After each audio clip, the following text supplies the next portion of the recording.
very warm morning to respected dignitaries, most valued speaker of today's session, all the participants present over here.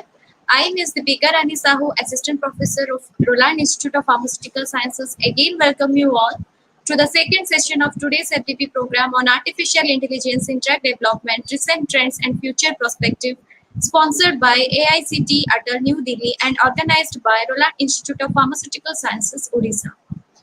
Here we have another great speaker with us. He is none other than Dr. Neeraj Mohindra, sir. First, I welcome you, sir, and thank you for gracing this FDP with your presence. Today, sir is going to deliver a lecture on artificial intelligence-assisted drug discovery. Before calling sir onto board, I take this opportunity to introduce sir among all of us. Dr. Neeraj Mohindra sir is a professor and dean at School of Health Sciences, University of Petroleum and Energy Studies, Dehradun. He is a medicinal chemist with an experience of over 25 years in academics and research. He is an alumnus of University Institute of Pharmaceutical Sciences, Punjab University, Chandigarh. Sir has secured research grants and fellowships through a national and international competitive evaluation process and is a recipient of National Health Research Institute's postdoctoral fellowship and St. Jude's Children's Research Hospital postdoctoral fellowship. Sir is the founder dean of School of Health Sciences, UPES, Dehradun. Focusing on science and technology for healthcare, he led setting up of a state-of-art academic and research facility and built a team with excellent experience from top academic and research institutes. Sir introduced innovative curriculum focusing on outcome-based education, imparting technical and life skills, including critical thinking, problem solving, and design thinking. Sir has had leadership positions as Dean of Faculty of Pharmaceutical Sciences and Dean of Research and Development of Sulini University. He is the member of core team for various university committees, including Academic Council and Board of Management. He chaired Research Policy and Productivity as Dean R&D of Sulini University, which is now ranked among top research universities of India. School of Pharmaceutical Sciences, Sulini University was ranked in top 40 for 4 consecutive years by National Institute Ranking Framework, Ministry of HRD, Government of India, under his leadership.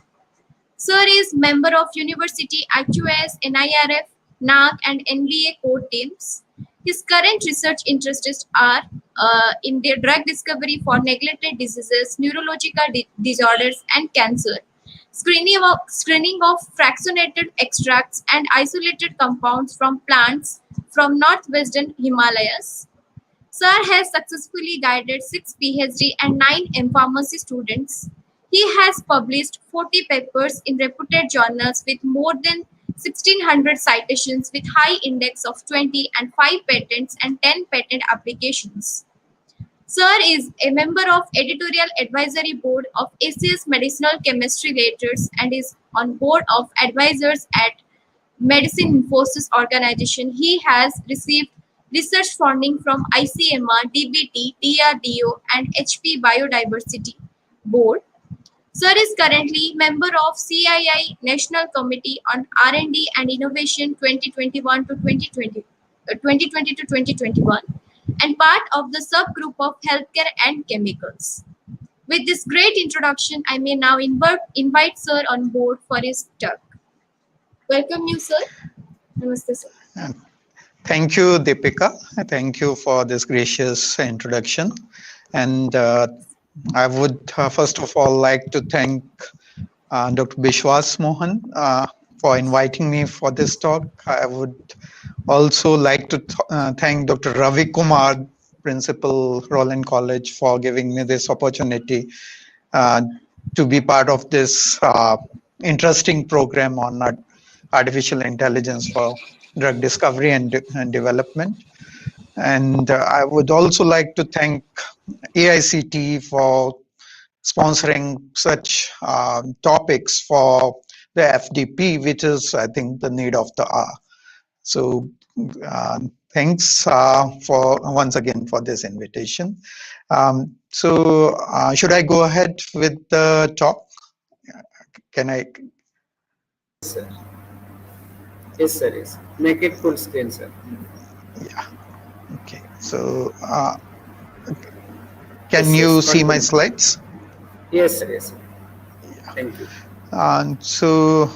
Good morning, everyone, and I hope you have had interesting 1.5 day of this program, and you have been enjoying the Sir. information you have been getting.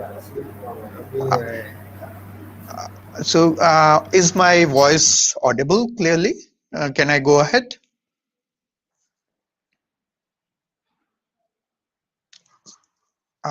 Is my voice audible?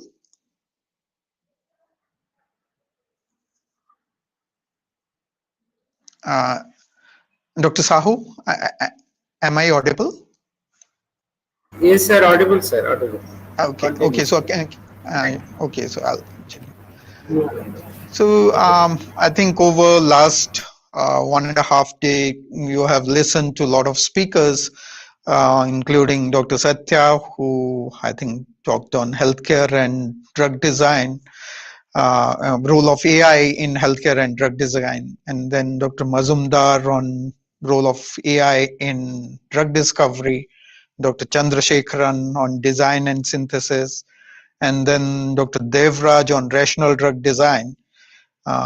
You heard Dr. Garg yesterday on AI in drug discovery, and in morning, surely it was a very interesting session on machine learning for drug candidate selection. And I recently had an opportunity to listen to Dr. Pillai's talk. So I think he has a lot of things to share. So what I thought was, let me change the flavor a little bit. Instead of just talking about how AI is helping in drug discovery and is being applied for drug discovery, can I take you through the reason why we in India need AI assisted drug discovery? What we have been doing till now in terms of drug discovery, and what has been the history of India in drug discovery and development. Of course, we are known as the pharmacy of the world. We produce a lot of generics. We are maybe one of the largest producers of vaccines. But in terms of new drug discovery, where we are, and what was taking you back almost like 30 years, what was the status of drug discovery in India, and what went right or what went wrong?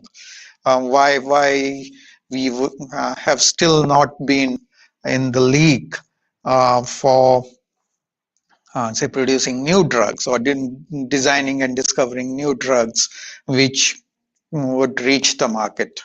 We had certain recent successes in terms of vaccine. We have been talking about the vaccine of Bharat Biotech.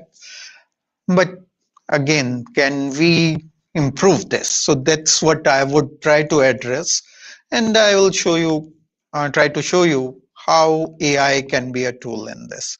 So although I think Deepika covered uh, gave a gracious introduction to my background. Just to briefly tell that I did my UG, PG, and PhD from Punjab University, then moved on for a postdoctoral assignment in Trieste, Italy at ICS UNIDO.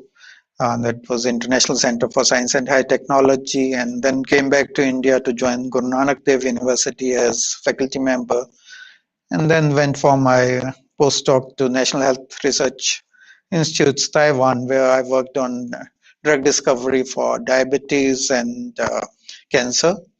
Then moved on to St. Jude's Children's Research Hospital in Memphis, Tennessee, in US to work on GLI inhibitors as potential therapeutics um, for the pediatric cancers, especially the medulloblastoma. And then came back to India to join JP University, Waknamhat in Himachal Pradesh, and then moved on to Shuleni and then moved here. So I had opportunity of working in with some of the great mentors like Professor Kapoor, Professor Dhar, Dr. Sheth, Dr. Fuji, um, and also opportunity to work at very beautiful campuses. So you can see the JUIT campus near Shimla, and then Shuleni University, and now currently I'm at UPS in Dehradun. So now coming to the story.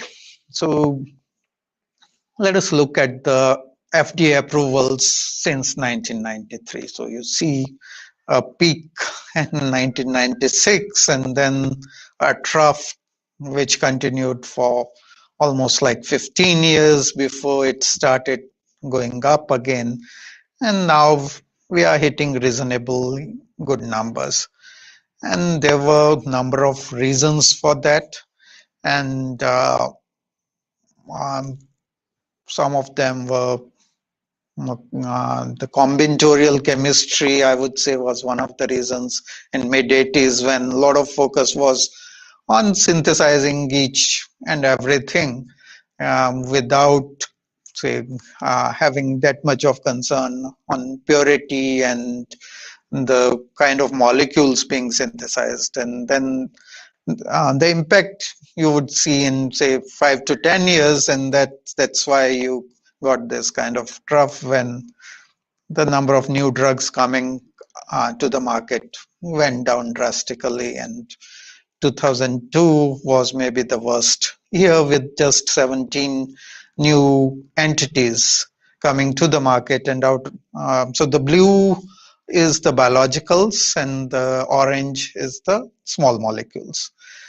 And then we have been steadily increasing now, and 2020 gave us 53 new approvals, out of which 13 were biologicals and 40 were small molecules. And if you see, the number of biologicals is also increasing. So that has been the drug discovery story over last, say, 25, 27 years. And so this was the number of approvals last year, as I mentioned, and there were drugs which were fast-tracked because of COVID also. So remdesivir got its approval, and if we go by the therapeutic areas which were approved, so there's a huge focus on oncology. The cancer drug discovery is on taking the a big pie of the new molecular or new entities entering the market. If you see also the comparison between 2015 to 2019 average versus 2020 average, again, it's the oncology which has been fairly high. Infectious diseases, although now it's getting more attention and is on second place, while neurology, but there are then other areas which have been fairly less represented. You are also seeing the medical genetics showing up, and in 2020 with not even a single molecule over 2015 to 2019. So newer areas coming in. Another thing, if we look at what kind of molecules have been approved. So the protein based drugs, including proteins, molecular monoclonal antibodies, then the small molecules, including the oligonucleotides, and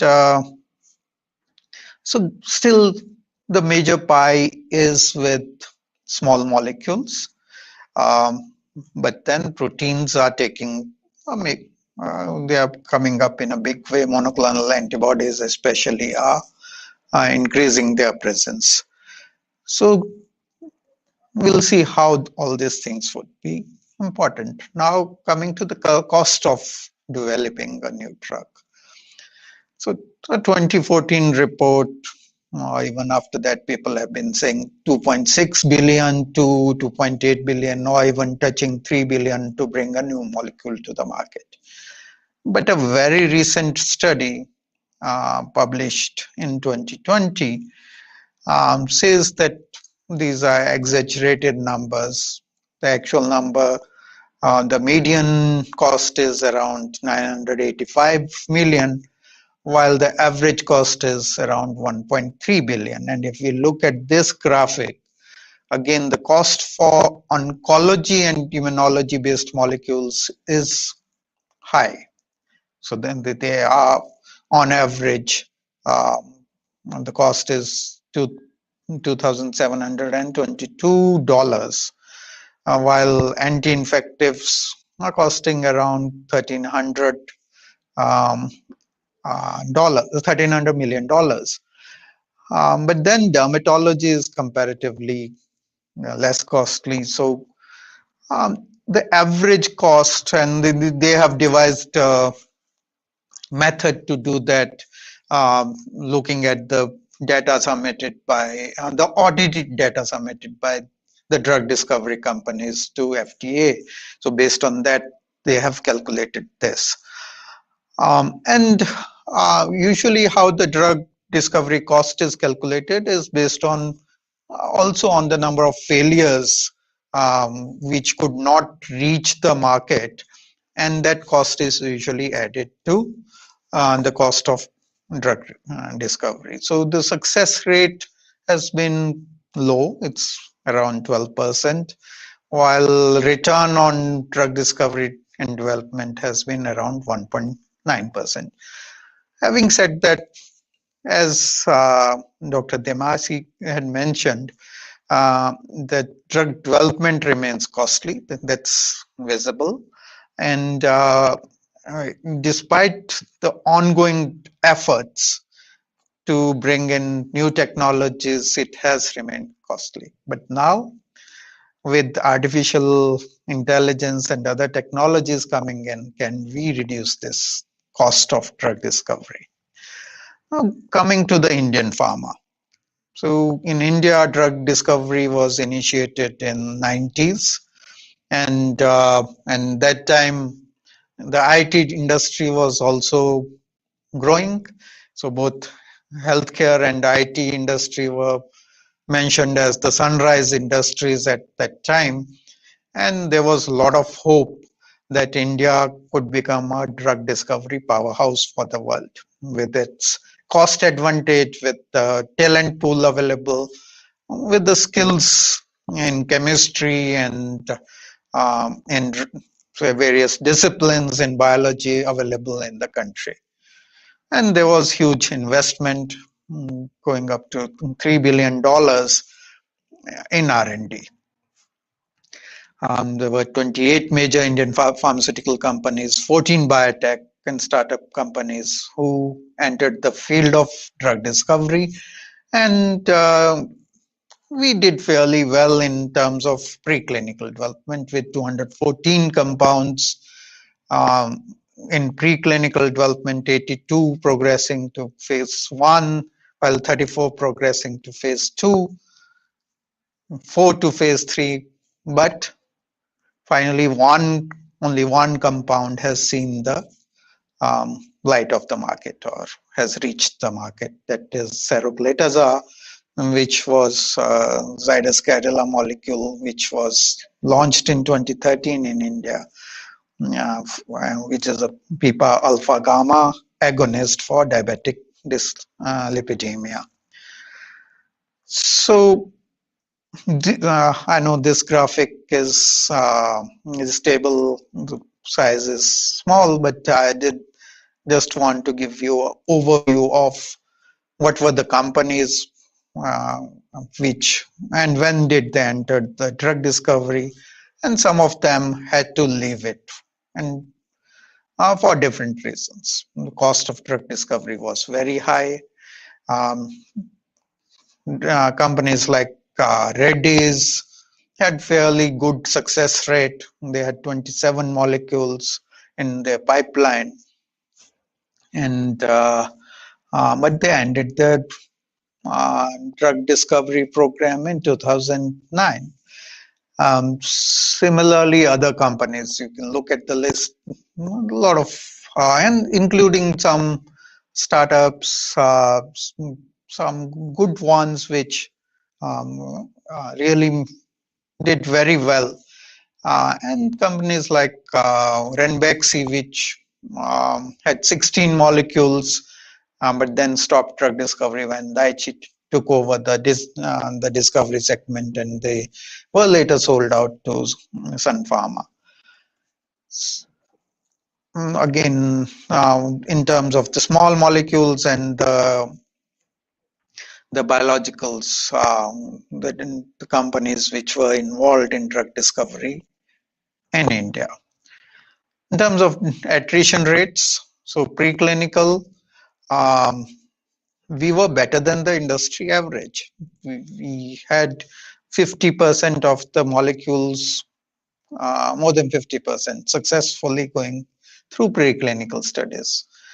In phase 1, we were almost matching the industry average, with 54% going into phase 1, while industry average was 48 to 64. Phase 2, we went down.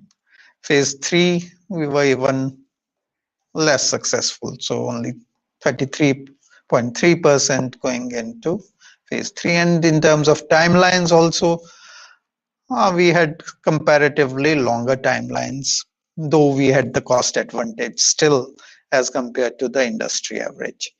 So we were doing quite well, but then why could India not be a say powerhouse of drug discovery? What went wrong? Why the death of this stream took place? Although the IT industry, which was also poised as a sunrise industry at that time, did very well, and we are considered the IT powerhouse currently for the world. So what went wrong? So there were several large investors in pharmaceutical R&D, but they had to close down their drug discovery units. Others decreased their pipelines. There was rapid loss of skill. Many Western companies who were setting up the research departments and discovery centers in India, they moved out,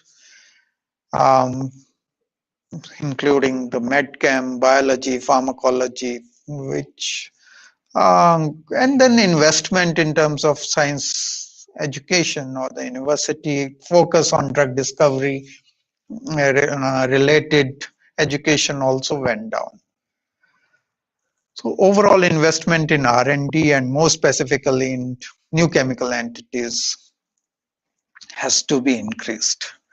And if we are successful, if we get, say, few hits which can go out into the market, more would definitely come out. But analyzing why did we fail? So one, the huge investments were required, especially at the clinical stages. The expectation of the industry, especially Indian industry, was very different. They got into drug discovery, but they wanted immediate returns, but the incubation period was too long. It was hard for companies of the pharmaceutical companies in India, their size, their finances. It was very difficult for them to survive that.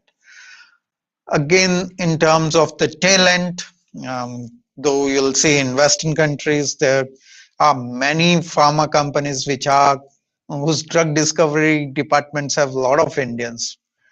Many of those also tried to come back, but the kind of experience for the drug discovery in pharma companies in India, which was required and the competitive ways that is being done in West was not available in India. And that maybe lack of maturity at that time maybe led to death of this stream. But now question is, can we survive and revive this stream? Can we go back, and how to do that? So can dream to be a drug discovery powerhouse be revived? And if yes, how do we do that? And how it is related to today's topic, or today's the topic for this seminar. And this year, last year, we have seen some successes. We have Covaxin in market, Covishield in market. There are several others in pipeline, at least 5 to 7 candidates with Indian origin that are in clinical trials or approved for emergency usage. So Covaxin was approved for Bharat Biotech, and this is the statement of Chairman of Bharat Biotech, Dr. Krishna Ale. The approval of Covaxin for emergency use is a giant leap for innovation and novel product development in India. It is a proud moment for the nation and a great milestone in India's scientific capability, a kickstart to innovation ecosystem in India. So that's exactly what I was trying to say in terms of success will breed success. So we have tasted the success. There are a lot of vaccines in pipeline. Can we also do that in small molecules, in biologicals, in monoclonal antibodies? Biocon has been doing certain top of the class things. Can we revive this stream of India being the drug discovery powerhouse? So if we look at the drug discovery science over last 200 to 225 years. So if 1800s vaccines and serums came in 1910 to 1995, it was era of rational drug design. Focus was on small molecules, a lot of drugs reached market, and kind of changed the way the healthcare was given. The survival rates improved. The healthcare became very different from the era where there were no small molecules. Then 1995 to 2005, it was gene to screen, and then came in the genomic wide association studies, and now moving into familial genes and gift of nature. And then came the era of deep learning for drug discovery, artificial intelligence being brought in. Maybe next we are going into intelligent machines, which can maybe help us deliver the personalized therapeutics, which will totally change the way the medicines are prescribed or the way we deal with the diseases currently. So from target-based drug discovery to molecular mechanism to clinical indications, we're targeting the pairs. So target the molecular mechanism, match it with the clinical indications, match it with the drugs and their mechanistic part. And then from just one target, one drug to more phenotypic based screenings, which used to be the way the drugs were discovered earlier, where whole animal studies of the endpoint was, say, you were looking even in the initial stages of drug discovery, the phenotypic changes. Then became more of a molecular target-based screening. So usually this is how the pipeline or for drug discovery look like. You have compound collections, you have potential S's for the targets and you are trying to say hit. There could be secondary S's, counter screens, admit S's.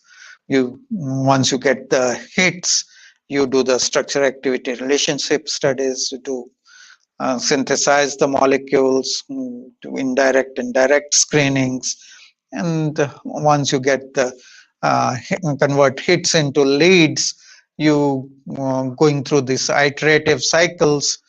You select your preclinical candidates, test them in preclinical studies, and you take your candidates into clinical studies, phase 1, phase 2, phase 3, and then get approval to go to the market. But now, how can AI help us become a drug discovery powerhouse again? So that's the story. We missed the bus. Can we catch the bus now? Can this technology revolutionize the drug discovery and change the face of drug discovery in India? Of course, it is changing across the world, and we have seen over last 1.5 years, COVID came in, how drug repurposing, a lot of other platforms, vaccine development, how they have used AI for, say, changing the way the drug discovery was done, the pace at which it was run. So AI has shaken up the drug discovery environment, and the pharmaceutical industry is now looking to machine learning, artificial intelligence, machine learning, deep learning to overcome the complex challenges of drug development and drug discovery and development. So before we go ahead, I'm sure these terms you must have come across over last 1.5 days, just to recollect those and put them in context. So what is difference between artificial intelligence, machine learning, and deep learning? So AI or artificial intelligence is the simulation of human intelligence in machines that are programmed to think like humans and mimic their actions. While machine learning is a subset of artificial intelligence, here you are applying artificial intelligence in a way that provides system the ability to automatically learn and improve from experience without being explicitly programmed for that. Okay, and then comes the deep learning. It's a subset of machine learning in terms of artificial intelligence that has networks capable of learning unsupervised from data that is unstructured or unlabeled. So first, if you see AI, it's simulation of human intelligence using that are programmed to think like. So you are put in certain data, based on that you are getting certain output. Here you make the machine learn, then it can work itself. But here it can do unsupervised learning, and it can handle unstructured or unlabeled data also. So much more advanced. So as I mentioned, deep learning is subset of machine learning, while machine learning is subset of artificial intelligence. And if in terms of applications, I'm sure these were discussed over the last 1.5 days, right from agriculture to translation to healthcare to manufacturing to bionics to internet to finance to travel, you name it. And AI, machine learning, and deep learning are being applied over there. In terms of healthcare, right from imaging to medical records to surgical records to intelligent pharmacy to drug discovery to drug development to biology to human organs, everywhere you have applications of AI. So now how can AI accelerate the drug discovery? So it's not that you'll leave everything to AI and it will just start doing those things. It's mix of the mind and machine. It's the uh, orchestra between the humans and the machines which will make it possible. So there needs to be a creative collaboration between the human mind and the machines which are doing artificial intelligence or deep learning to help discover the new drugs. So to design, to analyze, to make, to test in everything, artificial intelligence can help in accelerating drug discovery and making it even less costly. So if we look at AI in drug discovery, it's being applied in drug design, in polypharmacy, in chemical synthesis, in drug repurposing. We saw it over last year how drugs which were designed for something else were being used for COVID. Drugs which maybe were being used for long periods were now repurposed for um, for COVID-19 or SARS-CoV-2. And you see how deep the involvement of AI could be. So right from predicting the 3D structures of the target protein, so working on your targets, predicting the drug protein interactions. We have been doing earlier also the molecular docking studies, but now it's you are giving the data, machine is learning, you are going into deep learning, machine is improving, even predicting say interactions or predicting targets which we have not been able to have the structures or data on. Similarly, say where your small molecules could bind to for the targets which we don't have structures for. AI in determining the drug activity, then of course de novo drug design. In polypharmacy, so instead of the focus of having one drug, one target, now can we hit multiple targets, thus improving the activity of the drug as well as decreasing the chances of drug resistance. And so from designing biospecific single target molecules to designing multi-target molecules. And in chemical synthesis, from prediction of reaction yield to prediction of retrosynthetic pathways. Um, Developing insights into reaction mechanisms, what is happening, how it is happening, how to improve the yields of the reaction, how to design the synthetic routes without actually doing it based on the information we have collected over the years working on numerous reactions, numerous syntheses which have been carried out by researchers across the world. Can we use that knowledge to predict and then select what do we need to take to the wet lab? Then identification of therapeutic targets, prediction of new therapeutic targets. So when the human genome was published, there was a huge expectation how the drug discovery would change. We have all that data. Now, can we use AI?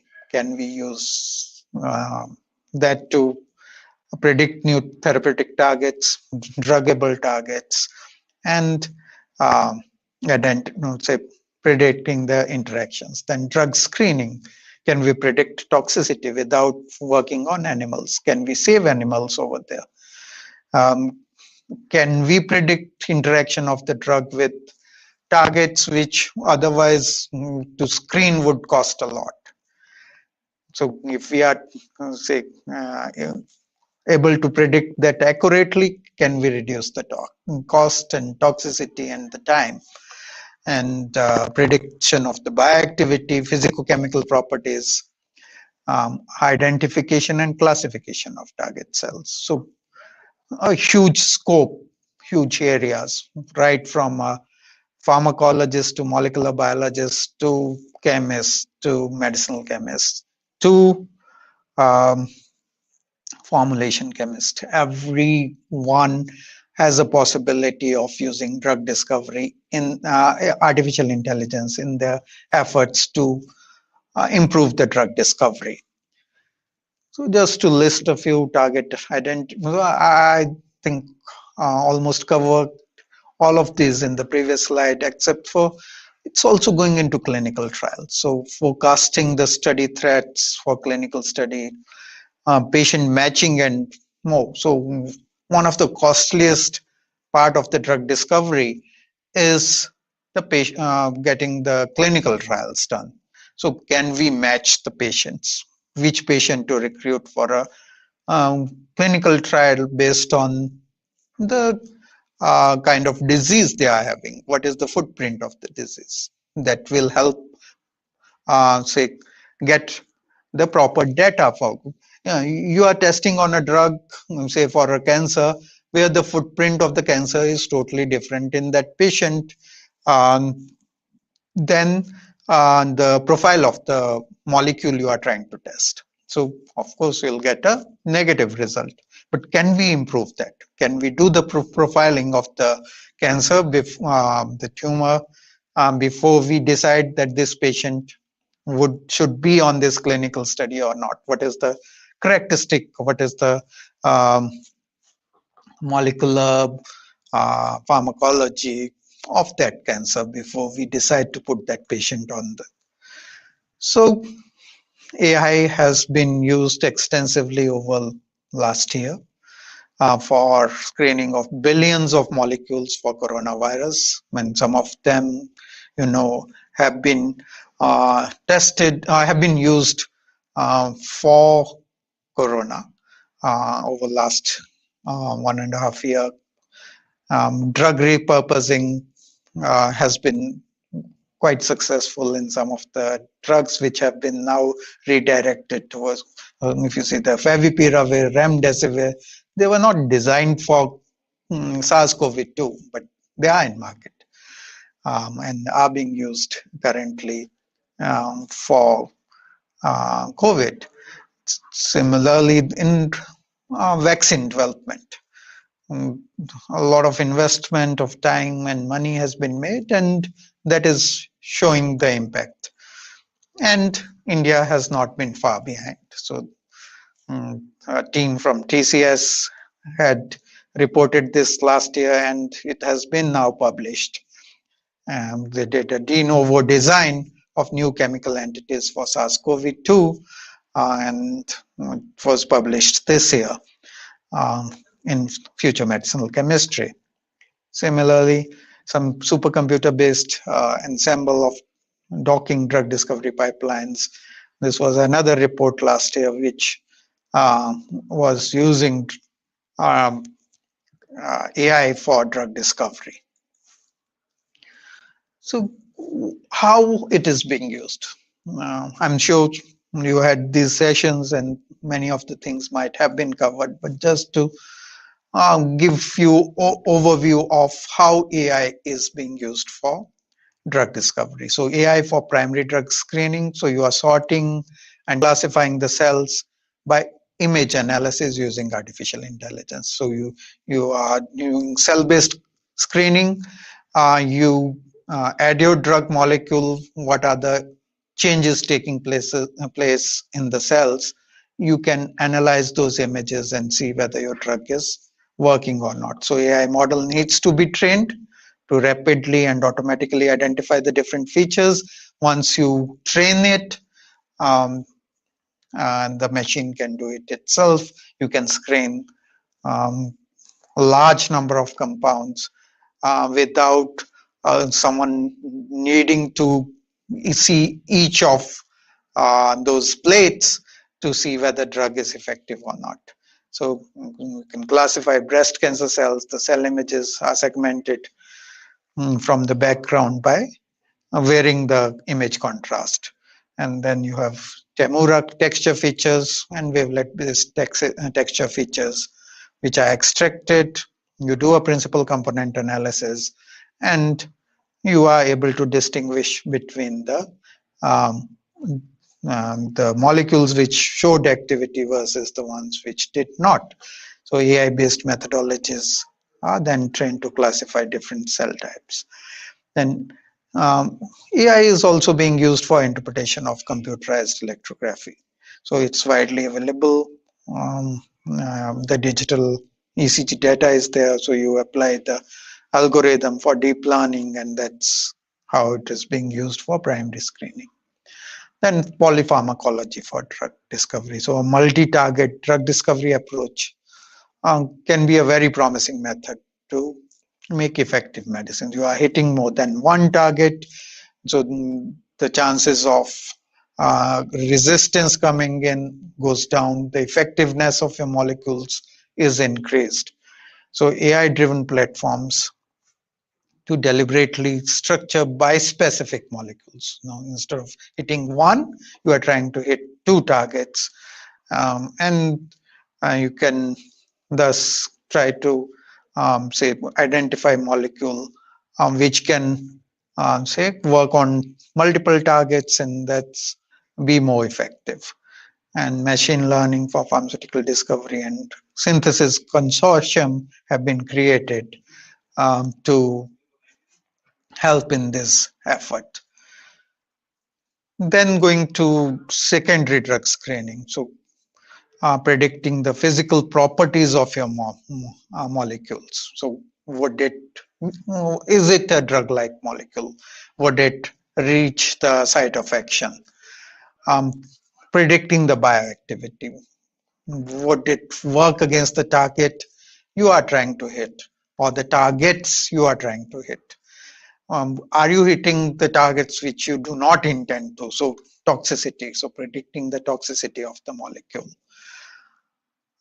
These are some of the a list of how AI platform has been used for discovery for COVID-19. So on the antiviral screenings to anti-host protein screenings to toxicity data to vaccine data. You can see the plethora and the size of the data which has been generated in just 1.5 years for finding new molecules and targeting COVID-19. There are various computational tools available, and Dr. Pillai must have discussed some of the tools in his talk in the morning. So many such tools are now available depending upon what you would want to do. So say AlphaFold to do the protein 3D structure prediction, to Computer, which is which is for chemical synthesis and procedures, then DeepChem for deep Python-based tool for discovery, task predictions, then molecular activity predictors, to toxicity predictors, to property predictors, to polypharmacology predictions, and so on. So a lot of tools are already available in market. Using AI for drug design. So I just showed you the paper published by TCS on de novo drug design. So you can predict the 3D structure of the target protein. So AlphaFold named module is available to do that, and predicting drug protein interactions, and the application of AI methods in quantum mechanic calculations have been done. So that accelerates your drug discovery. Then another area where you have a molecule, you have to scale it up, you have to synthesize it in the lab. You got the hits from AI, now you need to synthesize that molecule to go to the wet lab. So retrosynthesis, and this has been a strength of India. Though now in terms of API production, we have gone drastically down, and there's huge focus from the government on say giving a big push to API industry and decreasing our dependence on China for various reasons. So retrosynthetic pathway predictions with artificial intelligence is possible, and people are doing that. So algorithms for computer assisted synthesis planning and machine learning approaches based on the empirical data available to predict the probability whether the reaction will go uh, and what kind of branchings where the reaction would take place can be predicted. This can help in selection of the random steps and the order of the steps, how you should go about your synthesis. Then reaction yield predictions and insights into the mechanisms have also been possible through AI. So for example, how you model your chemical reaction for large scale synthesis from large scale synthesis data. So this is say your target molecule. You look at machine learning tools to see if this molecule is feasible, and if yes, how it can be synthesized. So various possibilities for that, and you predict the retrosynthesis. Then you again go back to the machine learning tools to see which of the possible synthetic routes will give you the best yield, and then you do the iterative say studies to get the best one using the machine learning or deep learning tools, and finally you select which synthesis you would take to the wet lab to get the your final your desired target molecule, and um, in using a reaction sequence to give the best yields and best possible chemistry. Maybe you can also add the green tool, so which reactions would give say a green chemistry. uh, so automation of chemical synthesis with artificial intelligence is possible. So digitization and standardization of the synthesis can be carried out using platforms like Computer. Compiler can be used to control the robotic operations to carry out the reactions um, and run the chemical synthesis without manual reconfiguration. So automation of synthesis. This has been validated by successful synthesis of diphenylhydramine hydrochloride, rofenamides, sildenafil, and many more molecules. And um, the good thing is that yields and purities of products are comparable or better than what you would achieve manually. Then automated sampling of reaction space and artificial intelligence uh, can help explore new reaction space, predict the reactivity of more than 100 reaction combinations with greater than 80% accuracy using your real-time data and small number of experiments. So you can imagine how big this tool is, and instead of doing the hit and trial whether we'll get the good yields or not, we are say able to predict with more than 80% accuracy whether the reaction would work in the desired yields and what would be the best way to go forward. So that's something which can be done. Then data-driven de novo molecule design is also being done using data augmentation techniques.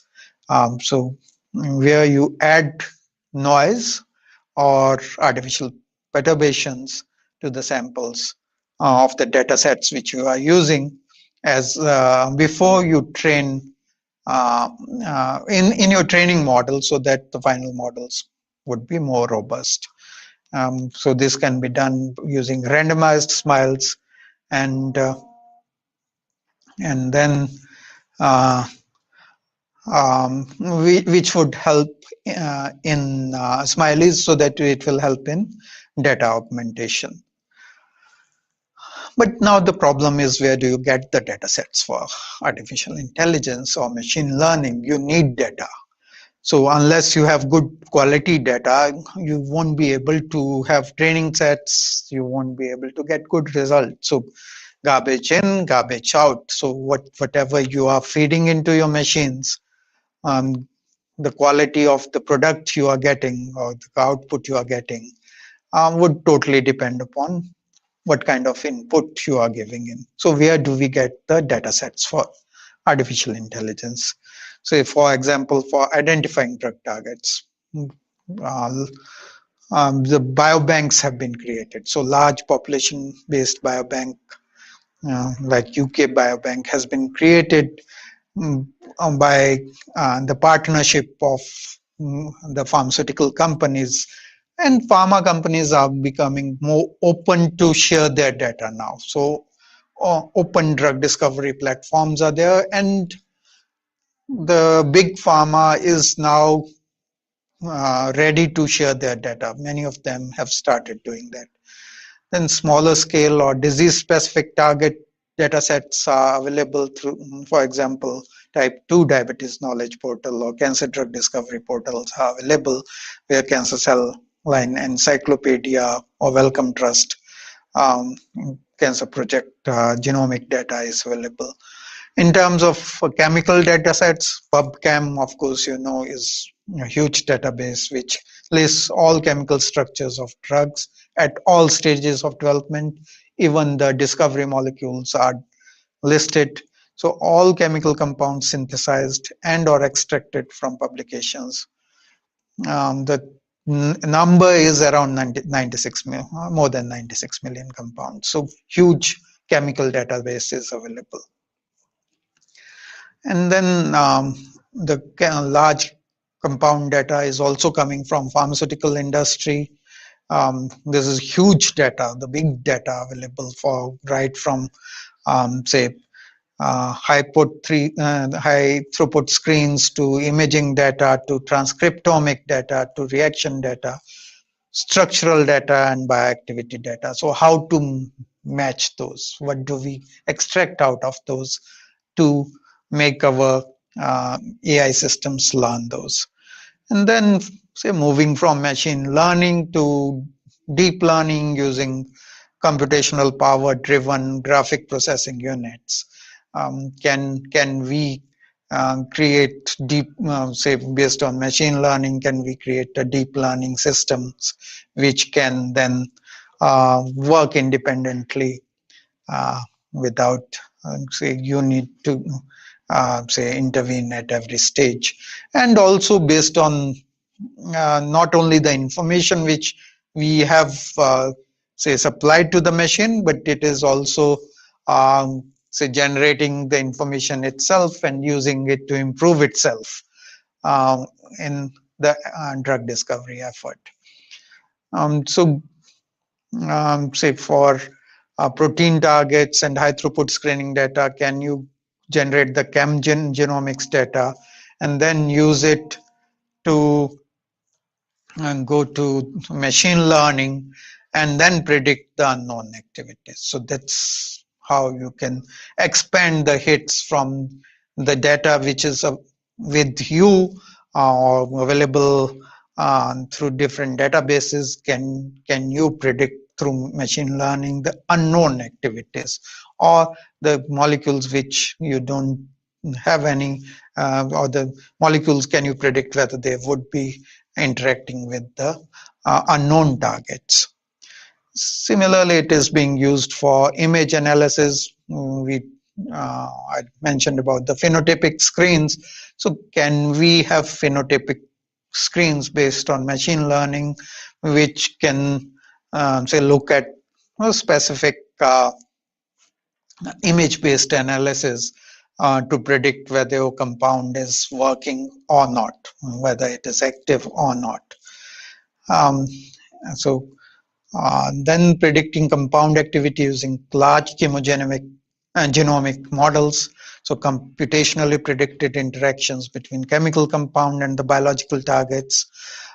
We can use several models which employ machine learning based methods or virtual screening methods for target prediction and compound interaction or compound reactivity predictions.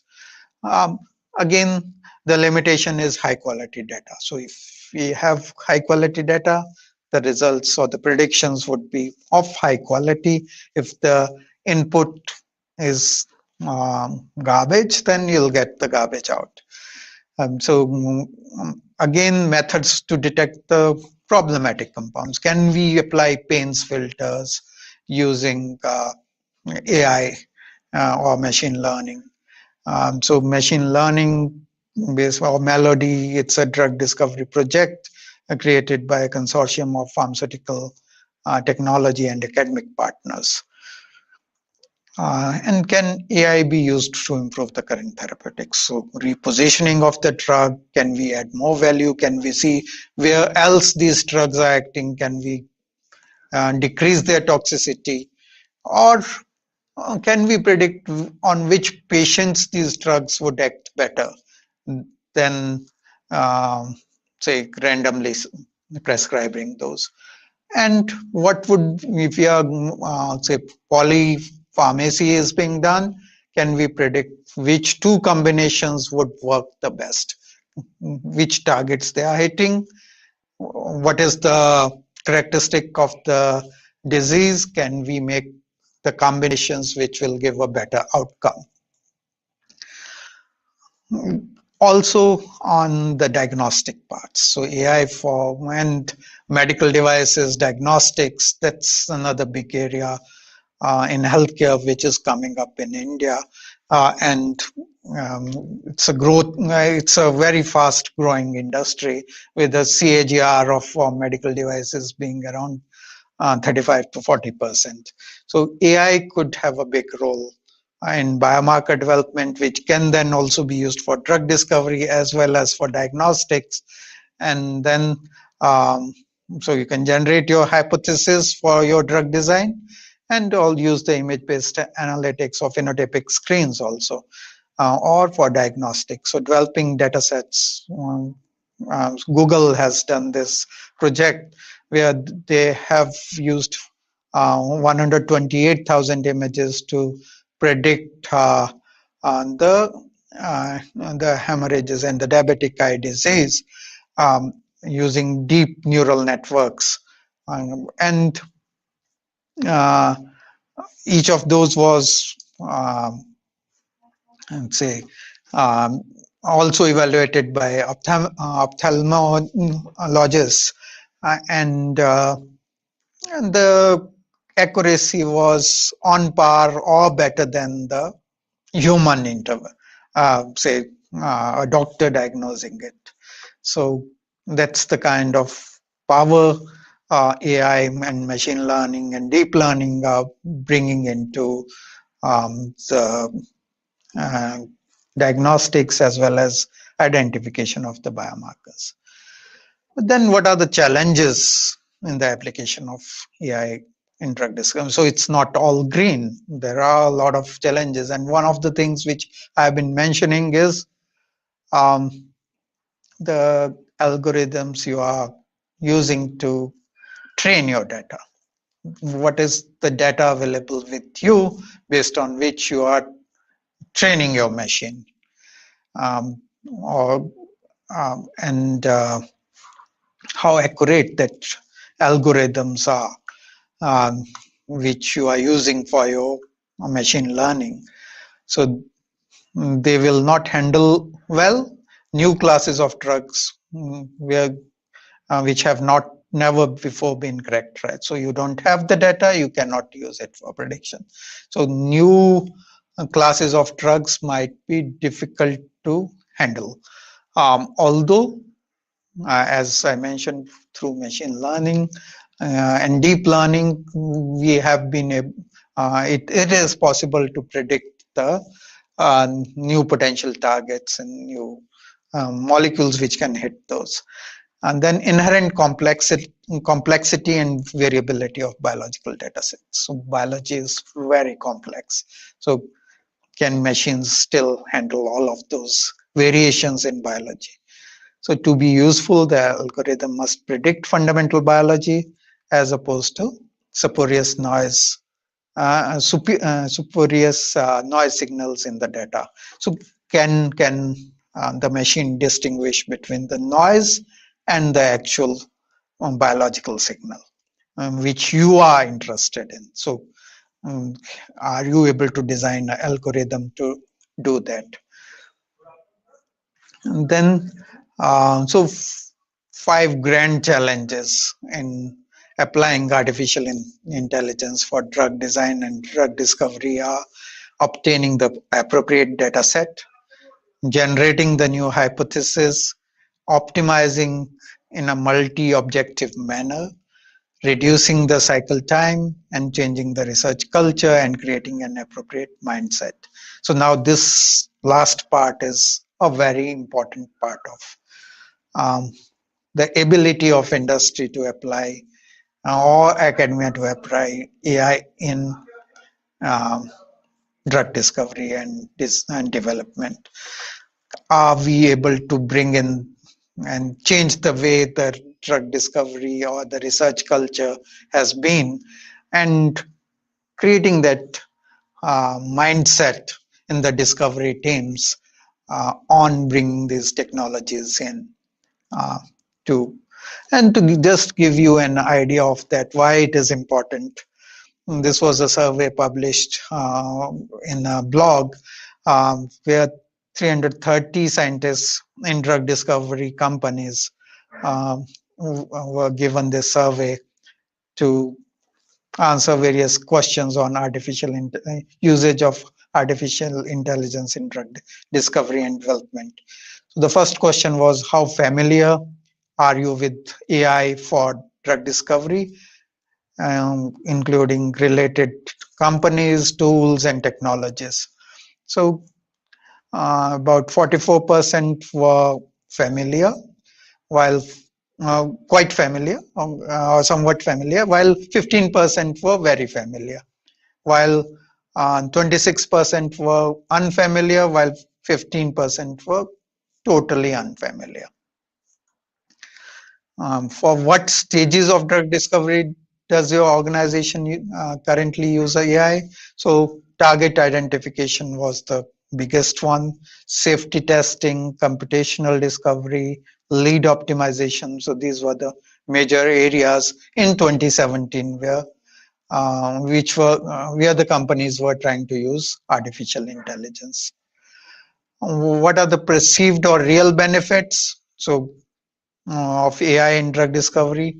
So increased speed of drug discovery. So this was perceived, while in reality it was there was a delta of 17%. Increased comprehensiveness of research. So 46 was the perception, but reality was 32%. Again, a delta of 14%. Increased opportunities for existing compounds. Again, there was quite a big difference. Although now technologies are improving, over last 4 years, lots of things have changed. Many more companies are going into drug discovery using artificial intelligence. There are molecules in clinical studies. So a lot has changed. But I think in India, I'm not sure even we are at this stage whether we say the pharmaceutical industry or drug discovery industry in India, or in terms of what we are doing in academia. Is artificial intelligence now part of our curriculum? Are we um, teaching our students what are the new ways to do drug discovery using artificial intelligence? So from another question was, from your experience or your organization's experience, what are the biggest barriers preventing broader adoption? So lack of knowledge. So that's what I'm trying to point out. Are we in our academia, in our industry, aware of how we can use artificial intelligence in drug discovery and development? The cost, the lack of knowledge, and of expertise which we need for it. Other day we had a meeting where we were discussing with the industry expert. The problem is this skilled workforce is not available, um, even in West.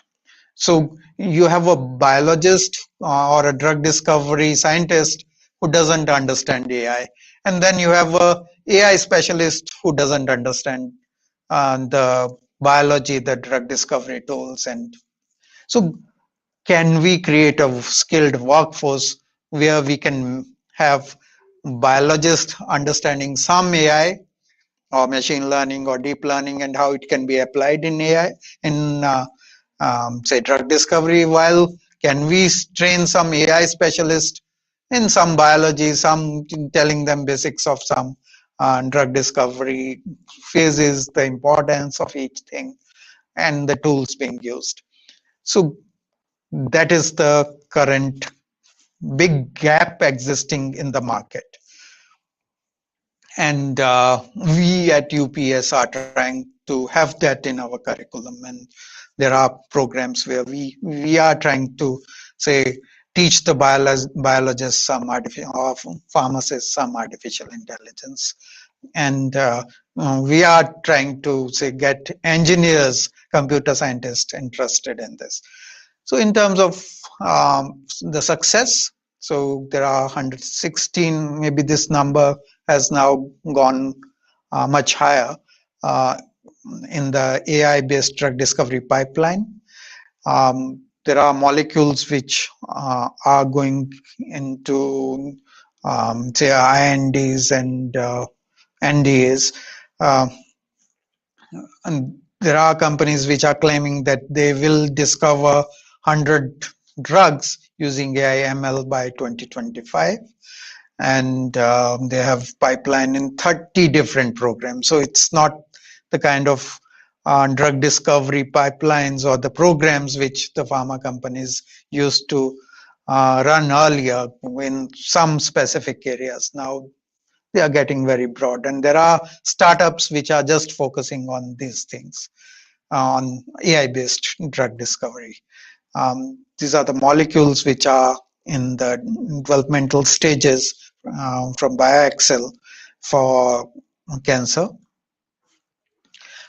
In fact, JMC had brought out a special issue in August last year on artificial intelligence in drug discovery.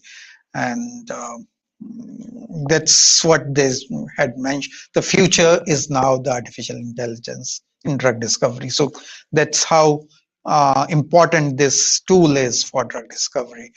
And the field is still wide open. So you have a huge scope to say work in this area and do say contribute in say fulfilling the dream of India being the powerhouse for drug discovery.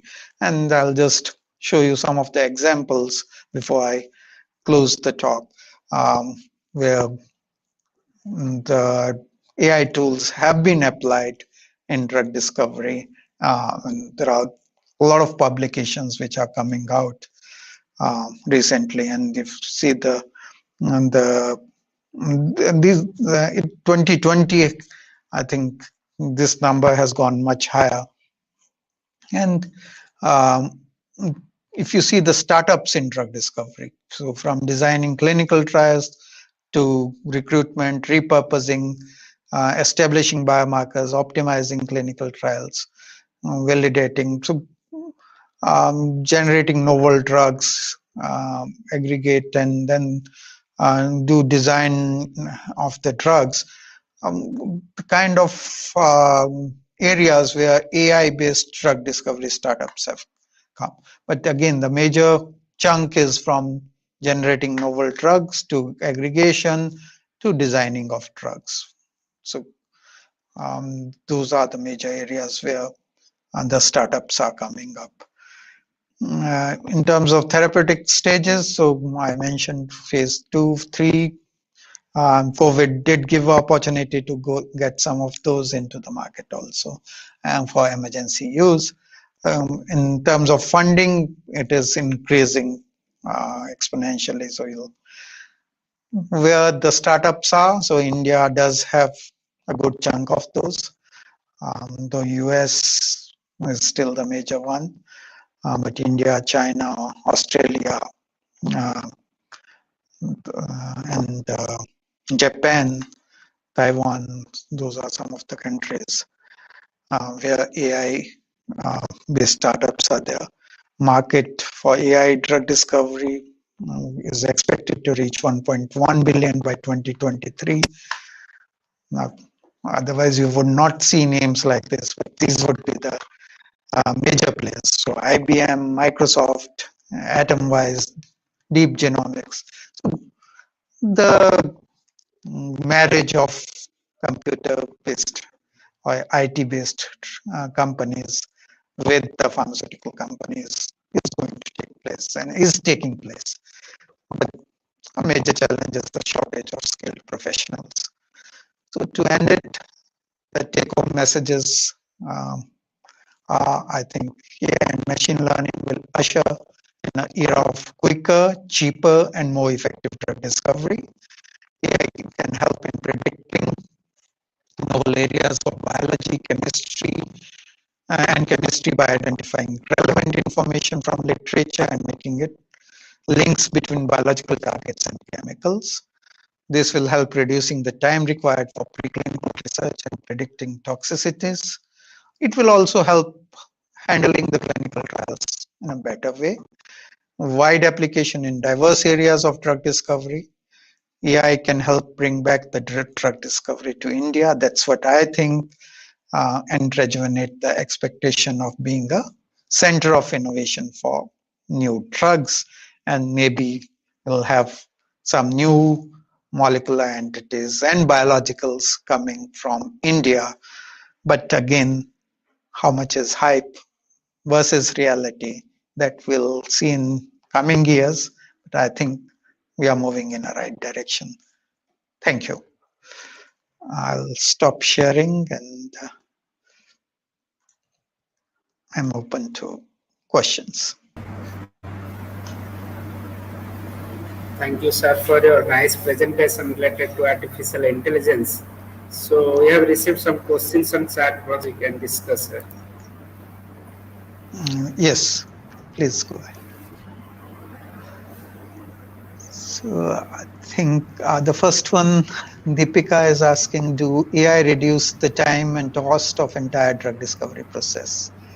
Through drug discovery, though drug discovery is very lengthy process, at the same very much time taking. Yes, Deepika. So I think AI is reducing that cost. You are working right from, say, target selection, target matching to small molecules. So your discovery phase is better handled. So you save time over there. You save the cost before you go to the wet lab. There are a lot of things which you can do just on your computer using AI-based tools. That you can do toxicity prediction, you can do property prediction, you can see which other targets your molecule can hit.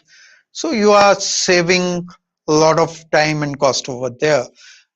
In your development stages, designing or selecting the preclinical study models or the animal models you are using, matching those with the kind of molecules you have, and then using tools to say do phenotypic studies. You are saving on manpower, you are saving on time, and you are using tools which can say study a large number of molecules. Doing manually, those things would have taken number of years and number of people to do that. Going to the clinical phase, better match of the patients and the properties of your molecules and the molecular basis of your molecule which you are taking into clinical trials. So more informed selection of the of your volunteers for your studies, that will help reduce the time as well as the cost. Yeah, so up to what extent AI can go on the safety and efficacy profile of again. So again, I would say it will help you predict, improve the way you design the studies, will help predict where a molecule can hit.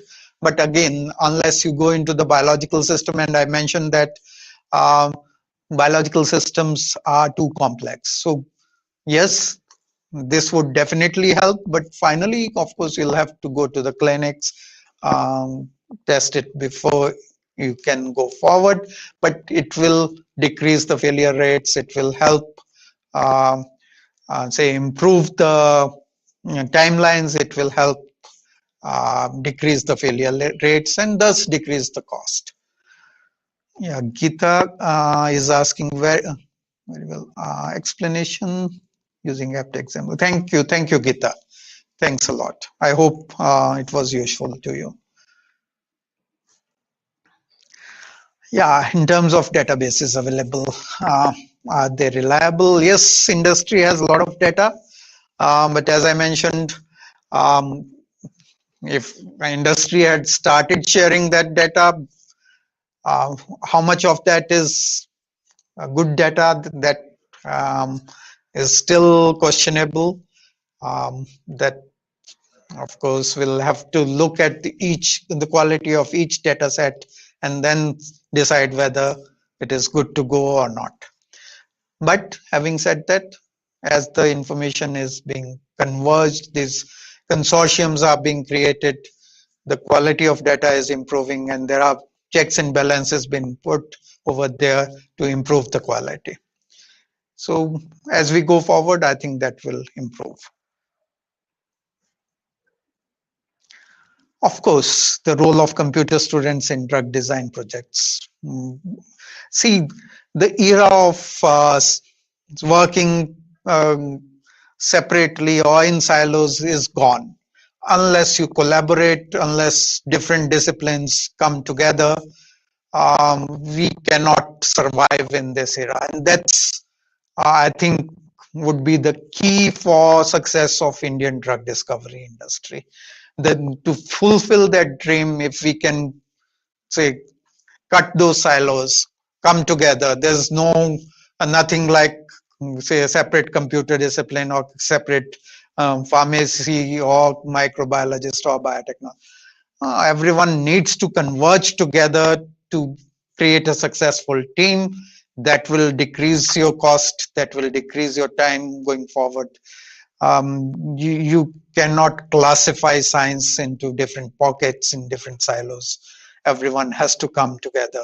Do your projects working with computer science students, engineering, design. That's what is the culture which we are trying to develop at UPS in School of Health Sciences or in other disciplines. Cross-disciplinary learning is very important. How we can use AI in preclinical research work. Dr. Das is asking, do we have any free softwares? So there are some tools available, but how to use, so predicting whether you are selecting a correct model for the correct assay. So whatever preclinical screenings you are doing, are you using the matching your model with the kind of molecules you are working with? So that will help.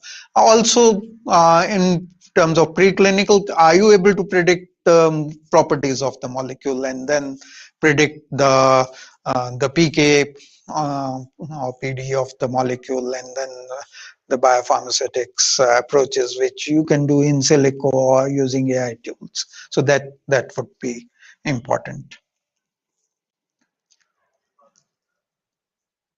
It will be helpful in pilot to a product for technology transfer, after which a product can be yeah, that may depend. If you have good data available with you, companies might be interested, but then it all depends upon how good your data is. Are you able to convince a company to buy your product, the studies you have done? If they are sufficiently supported by good data, I think might be. Although unless you have your molecule in your hand, currently I think the systems are still being developed. So I don't think they are so robust that you just do it only in silico and you will be able to do the technology transfer. But as technologies are advancing, I hope that that stage comes up soon.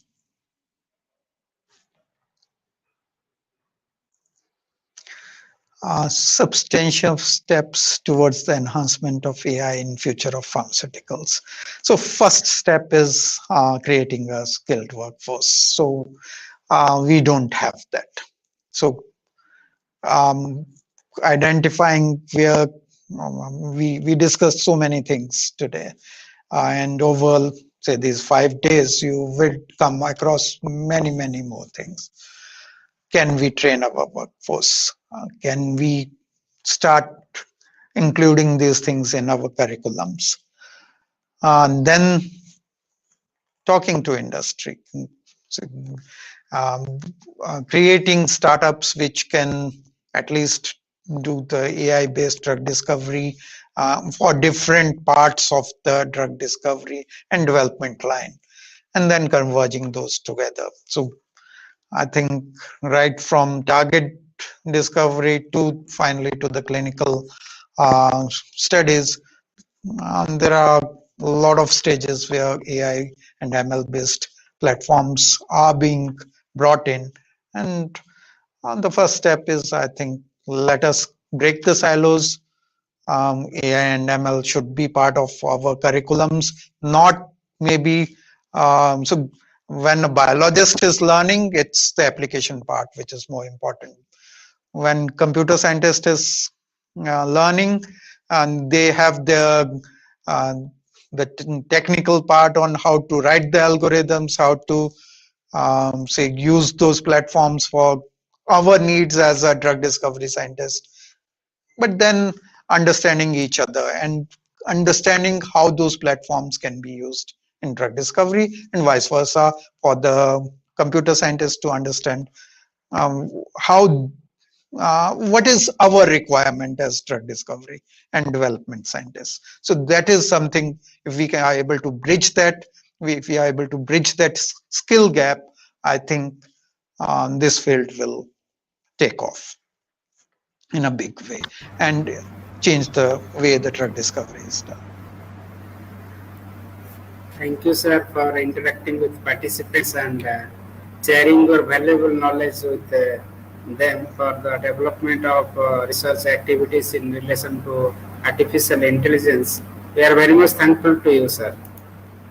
Thank you, Dr. Sao, for for inviting me and making me part of this FDP. I really appreciate the efforts you and Dr. Ravi Kumar are doing to promote this field, and I think this would be a big step going forward.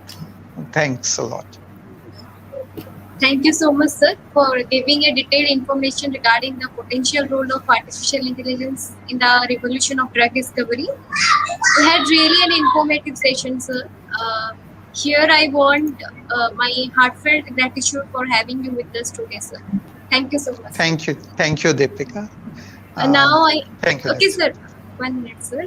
Now I request our beloved principal and convener of today's program, Dr. BVV Ravi Kumar, sir, to present an e-certificate of appreciation to Dr. Neeraj, sir, as a badge of acknowledgement and affection on behalf of the entire Roland family. Thank you, Dr. Neeraj, sir. We are very happy to have you, in this application program. You have given a very useful information about artificial intelligence and machine learning in drug discovery and development. I'm very thankful to you. And on behalf of the organizing company and entire Roland Institute of Pharmaceutical Sciences, I would like to present this e-certificate of appreciation. Please accept it, sir. Thank you. Thank you.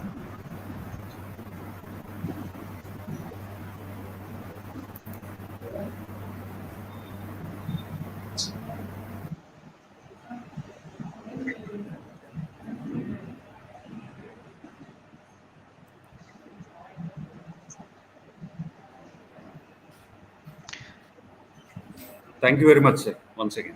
Thank you, Dr. Ravi. Thank you. Thank you, Dr. Thank you. Sao and Deepika. Thank Thanks you. a lot. Thank you. Now, lastly, I extend my heartfelt thanks to all the delegates for the active participation. We will have our third session in afternoon at 2 p.m. and the link was already shared in the respective mail IDs and WhatsApp group. Till then, stay tuned, stay safe. Thank you all.